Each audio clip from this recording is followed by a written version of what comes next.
So now for the Brazilian news update. Let's review the most important news items taking place in Brazil this week. In an unprecedented move, this week, 64 U.S. congressional representatives sent a letter to President Biden about the situation in Brazil. Let me read from the letter. Quote, "Dear President Biden, we write to express our deep concern over President Jair Bolsonaro's pursuit of policies in Brazil that threaten democratic rule, human rights, public health, and the environment." The letter continues, quote, "We believe that it is critically important that cooperation between the U.S. and Brazil is based on a shared commitment to respect democratic values and human rights, and to take actions to address the COVID-19 pandemic and the climate crisis." Finally, the letter's first paragraph ends firmly. "We urge you to send a clear message to Bolsonaro administration that if President Bolsonaro's attacks on Brazilian elections continue, then U.S.-Brazil relations will be severely compromised." So why is this unprecedented? It actually marks the largest number of congressional representatives making a progressive statement about Brazil and the defense of democracy, human rights, and the environment. And if we compare this statement to 1964, when the military came to power with the backing of the U.S. government and the direct involvement of the U.S. ambassador, Lincoln Gordon, in supporting the coup, it's a very dramatic move. The president at the time, Johnson, his administration not only plotted with the military to seize power, but he immediately recognized the illicit overthrow of the government of democratically elected João Goulart.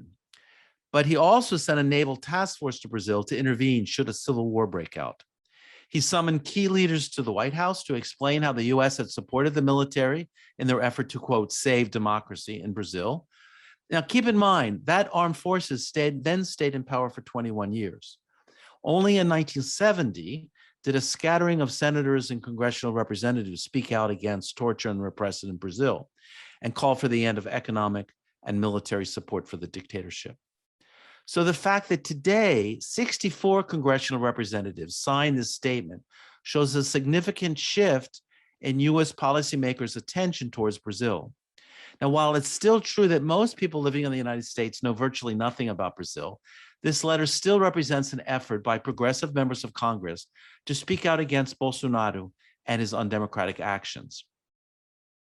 The letter goes on to criticize attacks on the LGBTQ plus community, the increased police and military violence against Afro-descendants, the destruction of the environment, Bolsonaro's COVID-19 policies, and the special invited status that Brazil has had with NATO, the North Atlantic Treaty Organization, since Trump invited Bolsonaro to have a partnership status. The congressional letter states, quote, "Offering the government of Brazil the opportunity to become a NATO partner would signal that the U.S. has no serious issue with the human rights, democratic, and environmental violations taking place in Brazil. Therefore, we respectively call on you to at a minimum, return U.S.-Brazil relations to the pre-Trump status quo, at least until a new leader with a more aligned with democratic and human rights values is elected in Brazil.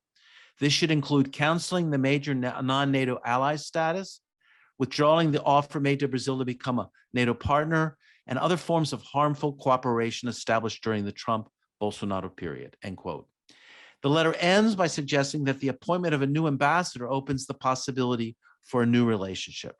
The current ambassador, Tom Chapman, the letter states, quote, "maintained a problematic personal friendship with Bolsonaro and refused to publicly encourage Bolsonaro to protect the environment, human rights, and democracy in his nation. Filling this vacancy with an ambassador that will remain politically neutral while firmly standing up for fundamental U.S. values and interests would represent an important step forward." Now, the letter was signed by Hank Johnson, an African-American member of the Judiciary Committee, along with 63 other congressional representatives, people like Maxine Waters of Los Angeles, African-American representative from Los Angeles, and AOC, who most people know about in Brazil. And in another important development this week, the Senate Appropriations Committee passed a provision prohibiting any U.S. government aid to Brazil to be used to pay for the removal of Quilombola communities from the Alcântara Space Center in the state of Maranhão in northern Brazil.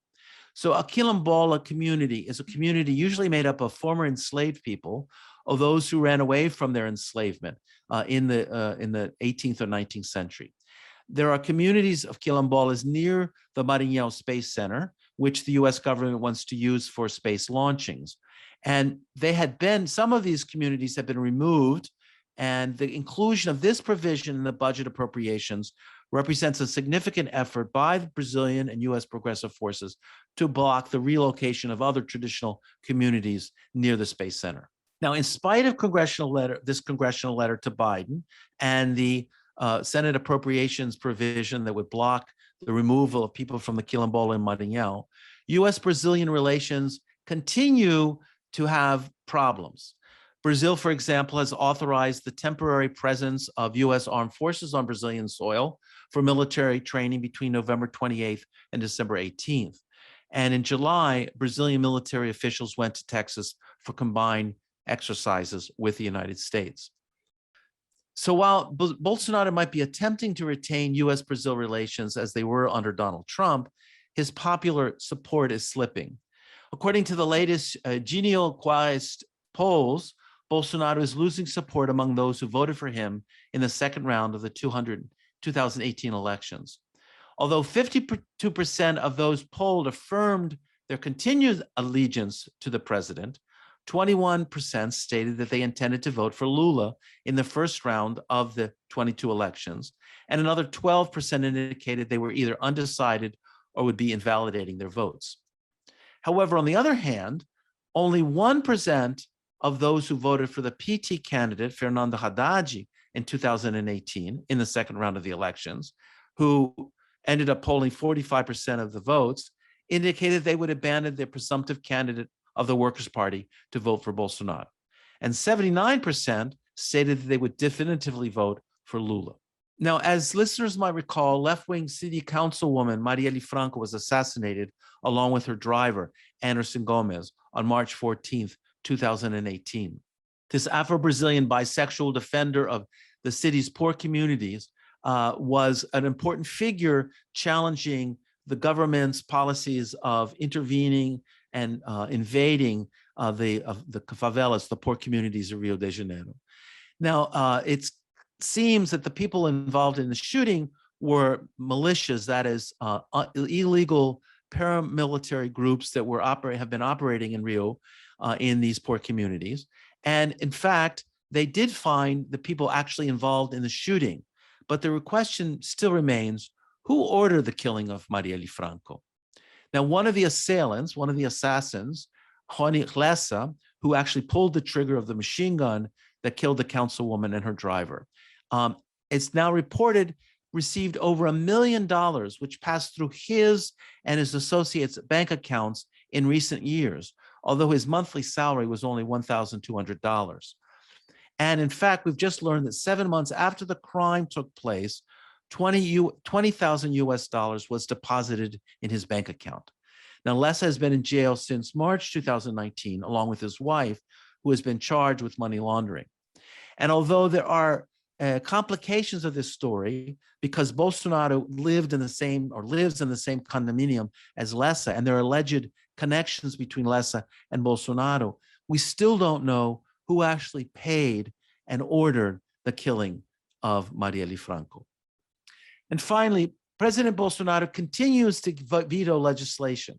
The latest move was against a proposal to rename a stretch of a highway passing through the southernmost state of Rio Grande do Sul in homage of João Goulart, who was the vice president of Brazil from 1955 to 1961, assumed the presidency in 1961, and then was overthrown by the military in 1964.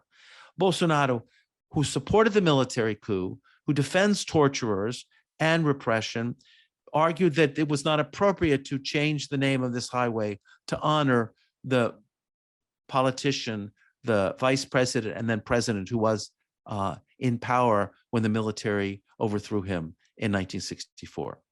Bolsonaro also vetoed spending $120 million from the 2021 budget designed for science and technology. And this will have a very detrimental effect on higher education in Brazil. Most of these resources pay for the kind of research in science and technology carried out at Brazil's public institutions. Well, that's all for now. Thanks for listening. Let me know if you have any comments or questions. I'll try to answer all of them. Tell your friends about the program, and I'll see you in a week for more of Brazil Unfiltered. Follow me on Instagram at James Naylor Green. You can also find me on YouTube. Please subscribe to the program. Ciao.